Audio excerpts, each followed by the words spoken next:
मित्रांनो, आपल्या महाराष्ट्रात किंवा आपल्या देशात म्हणा बलात्कार होतच राहते, कधी लहान मुलीवर तर कधी जवान मुलीवर. पण या बलात्काराच्या ज्या घटना होत आहे त्याला अजूनही कमी करता आले नाही. मित्रांनो, अशा खूप मुली आहे का त्यांचा छेड केला जातो. कोणी आपल्या गरिबीने चूप राहते तर कुणाला वाटते की आपली बदनामी नाही झाली पाहिजे, तर काही मुली हिम्मत करून पोलिसात तक्रार देते पण म्हणावी तशी कारवाई होत नाही आणि त्याचाच फायदा काही लोक घेतात. पण शिवानी चूप राहणारी मुलगी नव्हती, कारण तिला 4 मुलं खूप त्रास देत होते, छेडत होते. तिने त्या मुलाच्या विरोधात पोलिसात तक्रार केली पण काही फायदा झाला नाही आणि फक्त तू आमची पोलिसात तक्रार का केली म्हणून त्या 4 राक्षसांनी मिळून तिचा बलात्कार केला आणि तेवढं करूनही ते 4 जण सुटले. पण शिवानीने त्यांना सोडले नाही, कारण नियतीचा खेळ खूप वेगळा असतो. तर मित्रांनो, त्या 4 जणांनी शिवानीसोबत काय केलं आणि नंतर शिवानीने आपल्यावर झालेल्या अत्याचाराचा बदला कसा घेतला हेच आपण या स्टोरीमध्ये पाहणार आहोत. आणि माझी तुम्हाला एक विनंती आहे की ही स्टोरी तुम्ही शेवटपर्यंत नक्की बघा. चला तर मग आपण या स्टोरीला सुरुवात करू. तर मित्रांनो, शिवानी एका कॉलेजमध्ये शिकत होती, पण काही दिवसापासून तिला 4 मुलं खूप छेडत होते. त्यांचे मी नाव 1 2 3 4 असे ठेवतो. कॉलेजमध्ये कुठेही ती दिसली की तिला खूप छेडायचे, हात पकडायचे, धक्के मारायचे, कुठेही हात लावायचे. एक दिवस शिवानीला त्यांचा खूप राग आला. तिने पोलिसात कंप्लेंट दिली. पोलिसांनी त्या मुलांना कॉलेजमध्ये जाऊन वॉर्निंग दिली आणि केस पण लावली आणि म्हणाले, तुम्ही जर डबल असं काही केलं तर बघा, असं म्हणून त्यांना वॉर्निंग देऊन सोडून दिलं. ते मुलं श्रीमंत घरातले होते. आपल्याला कॉलेजमध्ये येऊन पोलिसांनी वॉर्निंग दिली, त्या गोष्टीचा त्या मुलांना खूप राग आला, कारण कॉलेजच्या समोर पोलिसांनी त्यांना चांगलं झापलं होतं. त्या मुलांनी ठरवलं का आपण आपल्या अपमानाचा बदला घ्यायचाच. तर एक दिवस काय झालं मित्रांनो, शिवानीच्या कॉलेजमध्ये नाटक होतं. खरं तर ती आज या स्पर्धेत भाग घेणार नव्हती, पण तीच या नाटकाची हिरोईन असल्यामुळे तिला भाग घ्यावं लागलं. त्यांचं नाटक शेवटून दुसरं होतं. एखादा रिकामा वर्ग पाहून तिथं नाटकाचे संवाद पाठ करतो असा विचार करून ती वरच्या मजल्यावर गेली. ती जात असताना दुसऱ्या मजल्यावर तिला एक उघडा वर्ग दिसला. तिथे कोणीही नव्हतं आणि खूप शांत वातावरण होतं. ती त्या वर्गात गेली आणि नाटकाचे संवाद पाठ करायला लागली. साधारण संध्याकाळी 7:30च्या 8च्या नंतर त्यांचं नाटक होतं. ते चौघेही तिच्या मागावरच होते, कारण त्यांना आपल्या अपमानाचा बदला घ्यायचा होता. आणि आता तर ती एकटीच एका वर्गात बसली होती आणि हीच संधी साधून ते चौघे आत घुसले आणि त्यांनी आतमधून दरवाजा बंद केला. स्पर्धा खालच्या हॉलमध्ये होत्या आणि आता सुट्ट्या असल्यामुळे कुणीवर तिच्या मदतीला यायची शक्यता कमीच होती. त्या 4 मुलांना बदला घ्यायचाच होता, कारण त्यांच्यावर पोलीस केस करण्याची हिंमत तिने केली होती. पण ते अशा पद्धतीने तिचा बदला घेतील याची कल्पना पण तिने कधी केली नव्हती. अगोदर त्यांनी तिला विवस्त्र करून तिचे हात वरती एका बेंचला बांधले, दोन्ही पाय वेगवेगळ्या डेस्कला बांधले, तोंड बांधलं आणि एकाच वेळी तिला 3 जण झोंबत होते आणि एक जण मोबाईलने शूटिंग करत होता. त्या 1-1.5 तासात तिच्यावर किती बलात्कार आणि किती जखम्या झाल्या ह्या कुणालाही मोजता आले नसते.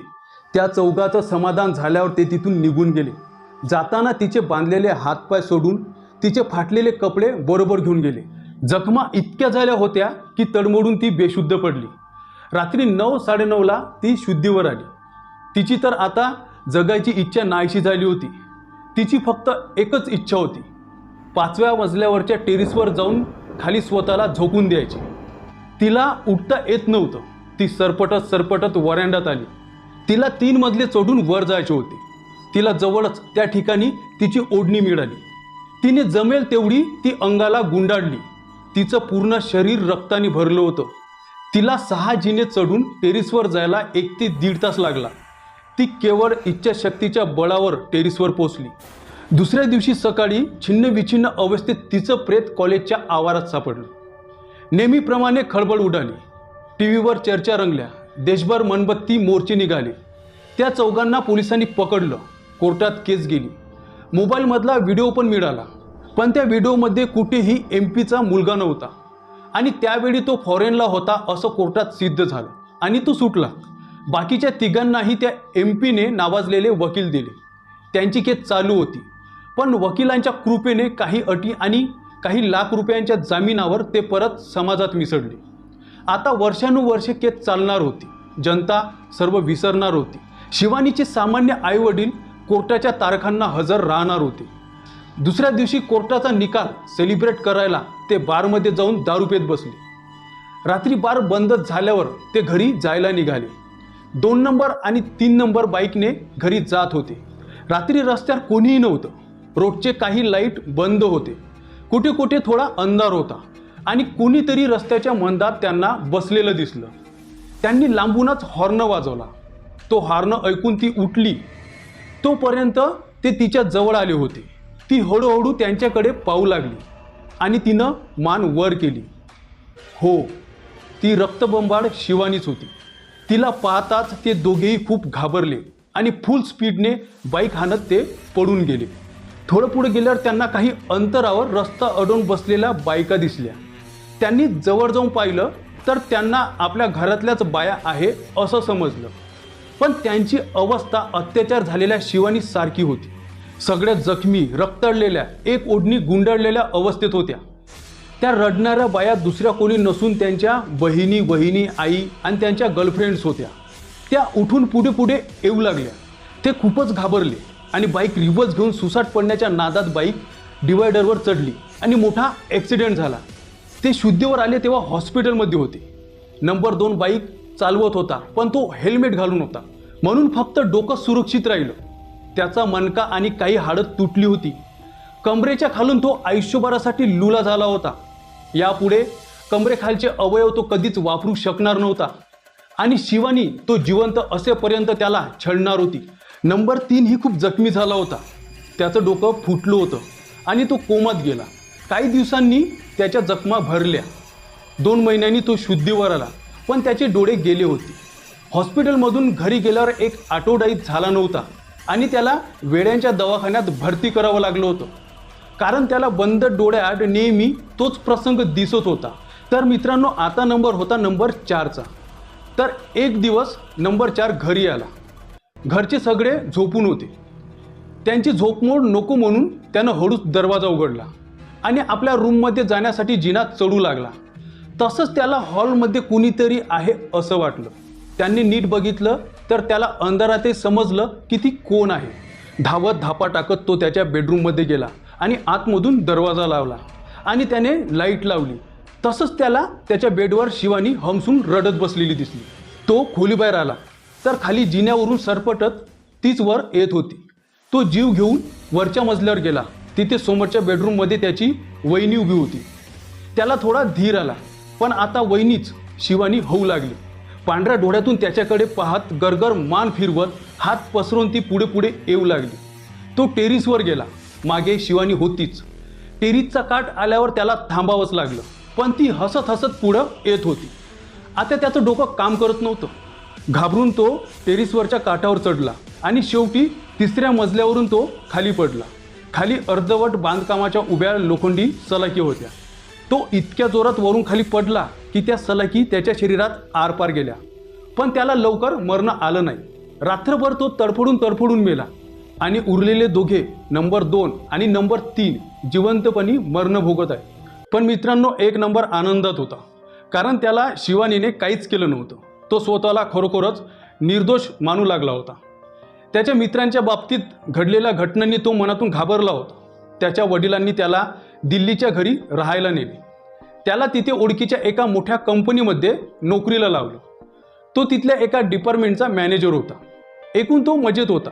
त्याच महिन्यात त्यांच्या ऑफिसमध्ये सारिका मेहरा नावाची मुलगी आली. अतिशय सुंदर.